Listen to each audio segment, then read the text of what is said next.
Welcome to the real world. What is the Matrix?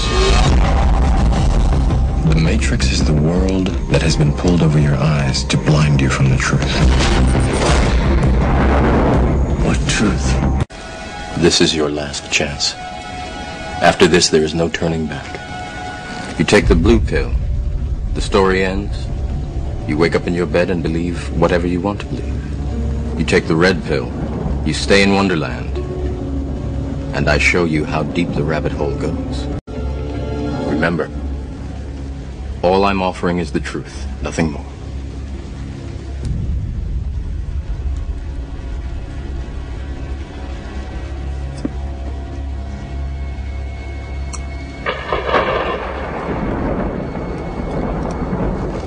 Follow me.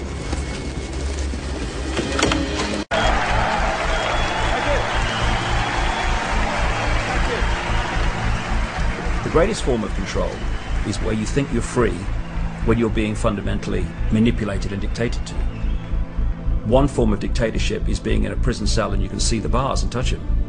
The other one is sitting in a prison cell but you can't see the bar, you think you're free.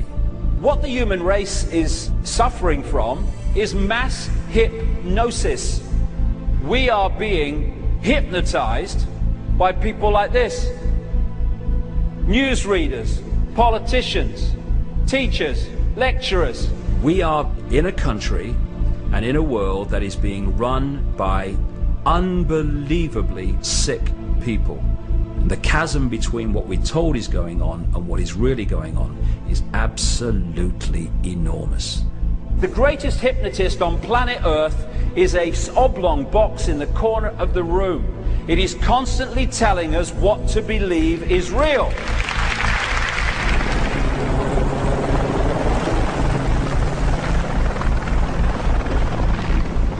ينتظرونكم على أحر من الجمر. If you can persuade people that what they see with their eyes is what there is to see, you're gone. Because they'll laugh in the face of an explanation that portrays the bigger picture of what's happening. And they have.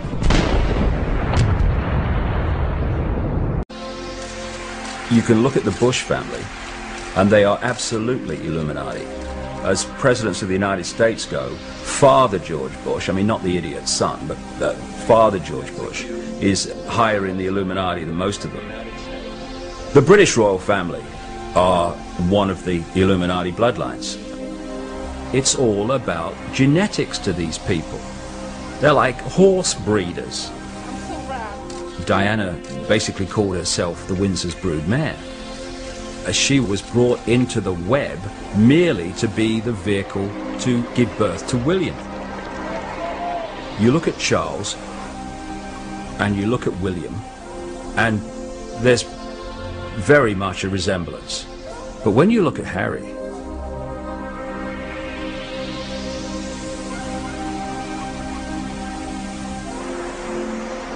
you'll look at the Bushes and people like that, and they look like you and me. The key element is what happens beyond the realm that we can see. This is what the Illuminati bloodlines really are.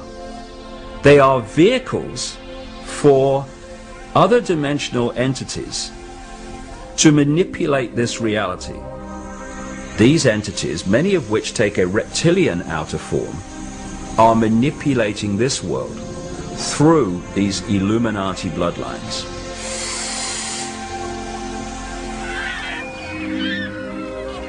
When I introduce something like these Illuminati bloodlines are based on a reptilian, non-human race, people find it fantastic. Of course it is, because it is so different from the reality and ways of the world that they have grown up believing in. The mainstream media, they want to report, because it's funny, that I am saying these bloodlines are reptilian. But when I'm talking about this, when I try to get in more background, of course the media's going, oh no mate, can't talk about that, need an early out at 27.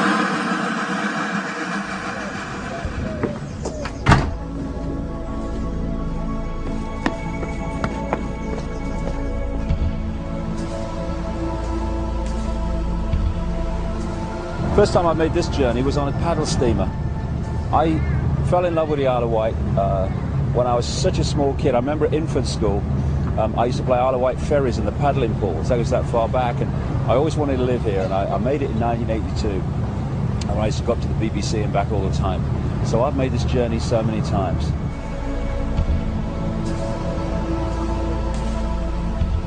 Because of the way that public perception of me has changed, I'm now getting the opportunity to really get information out into the public domain that's going to get a sympathetic hearing.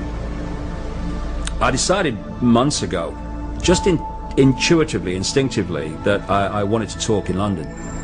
And we booked the Brixton Academy, not knowing what the interest would be. And the response was just incredible. The way it's going to be a sellout audience of in excess of 2,000 people. Nice to meet you. Where you come from? Sheffield. Sheffield. Crap, Yeah. people come from all over the place. Yeah. Okay, I'll see you later. What I want Brixton to show to people is that if you are saying there's something not right in the world, and you have feelings that there is some kind of conspiracy going on here, and I don't like what's happening, well, look at the attendance of Brixton and know that you are not alone. Folks, tickets in your hands, please. Thank you very much. Keep going, sir. Thank you. May I ask you a question? Certainly. Why are you here? Why am I here? To try and get one or two answers. Such a complex thing. I feel that mankind is doomed, basically. So somebody ought to wake everyone up, and I think this is where David Icke is coming in. I think he's doing a fantastic job, and I mean that sincerely. Thank you so much.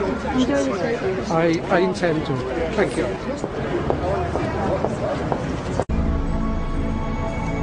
Hello and welcome everybody to the Brixton Academy.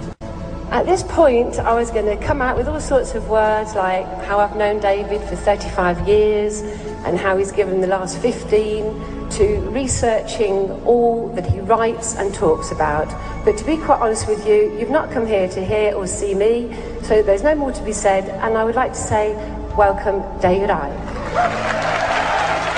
Thank you. Thank you.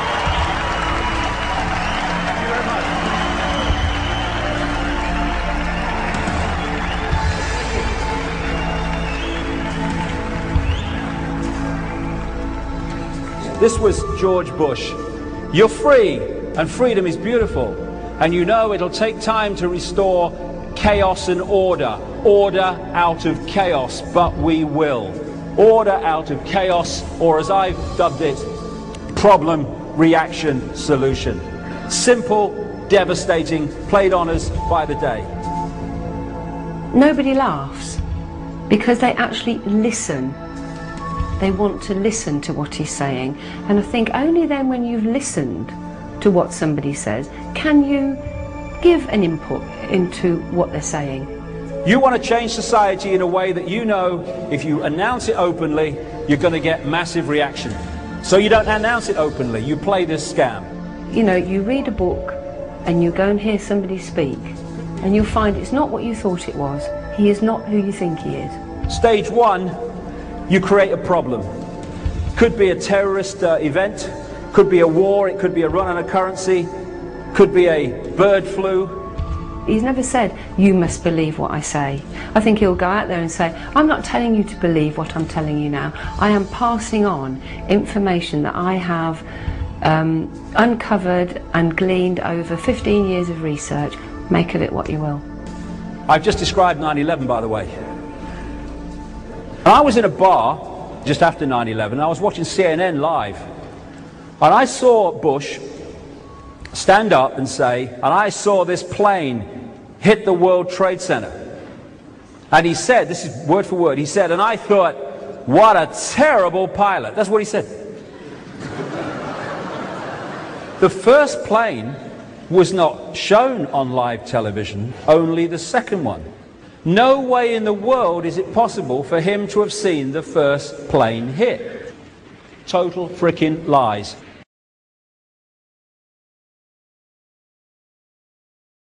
Buckle your seatbelt, Dorothy. Because Kansas is going bye-bye.